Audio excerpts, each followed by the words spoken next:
island by Chile in 1888. The island was leased for more than 50 years as a sheep farm. And the Rapa Nui people were not allowed to leave the confines of Hangaro. A wall like this would have been the boundary of their world. Not all post-European contact was destructive. The Catholic Church provided the Rapa Nui with political and moral support, protesting their abduction by Peruvian slavers in 1862, and offering a refuge and a sanctuary where they could symbolically celebrate their culture.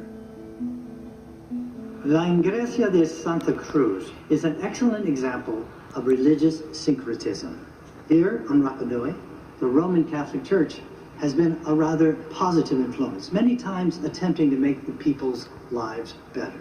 And here in the church, they have given the people the opportunity to have an obvious expression of their ancient beliefs.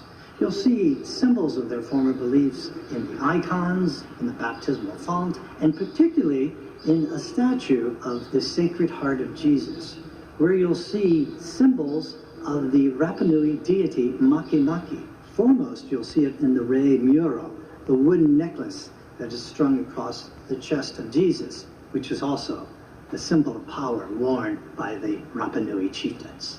It is still a symbol that is on the Rapa Nui flag today.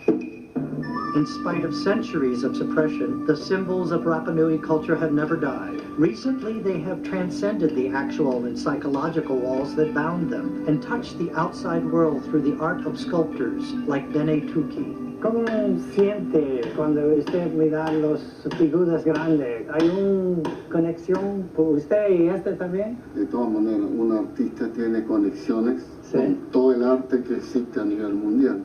Tierra. No trabajo en cosas que no es de acá. No. Todos los trabajos que yo realizo son todas tallas tradicionales. La idea de trabajar en eso, que la gente lo ve y la gente nos visita. Ajá. Cuando usted ve la gente viene, ¿Eres ¿usted feliz? está alegre? Contento. ¿Sí? ¿Contento? Porque la Estoy economía contento. de esta isla.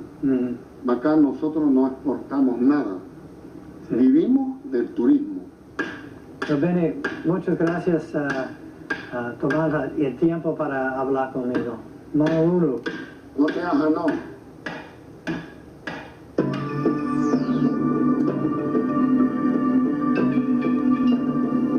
There are more than 1,000 moai on Rapa Nui. Some of them are standing, most of them are toppled, and 99% of them were born here, quarried from the tuff, the compressed volcanic ash from the volcano of Ranawaraku. In fact, 400 of them are still here. Some of them are buried, some of them are lying on their face, others are lying on their back. Some are still being cut from the bedrock. One of the joys of coming to this site is after seeing the moai at a distance, standing on their platform, it's great to have an up-close and personal experience with them.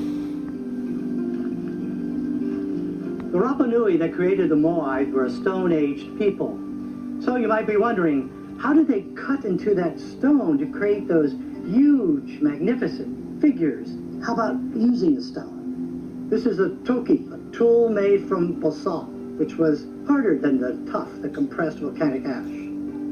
It's an ingenious tool. You know, there are some people who say the moai are so large and so heavy and so magnificent they couldn't have been created by human beings. They must have been created by extraterrestrials. What they're doing is not giving us credit for being as resourceful as we are. This is a national park, so anything you pick up, put back exactly where you found it. I understand you're digging here for the first time in decades. This project is the first since Tor Heyerdahl and the Norwegian archaeological expedition to Easter Island in 1954. But why here? Because this site intrigued me from the beginning. It was first dug by the Mana expedition from the UK in 1914, and Catherine Routledge recorded petroglyphs on the back of both statues. And that's fascinating because the only other statue with such petroglyphs is in the British Museum. So actually we chose these two because of the designs on the backs. And I think in the end we'll be able to come to some conclusion as to their relationship to the statues. I hate to put you on the spot. But as a visitor, But you're going to. and I'm going to. It's my job. But as a visitor to the island, what would you hope that they would take away from these overwhelmingly magnificent sculptures and the rest of the island, the people themselves? I would hope they would take away two things. I would hope they would take away a deep respect for the accomplishment of the past, and I hope they would take away an equally deep concern for the preservation of these statues for the future. Those are the two things that I think are crucial. And central to that is the involvement of the Rapa Nui community in their own heritage. Well, thank you so much for It's a taking the time to pleasure. speak with us. It was so much fun to see you.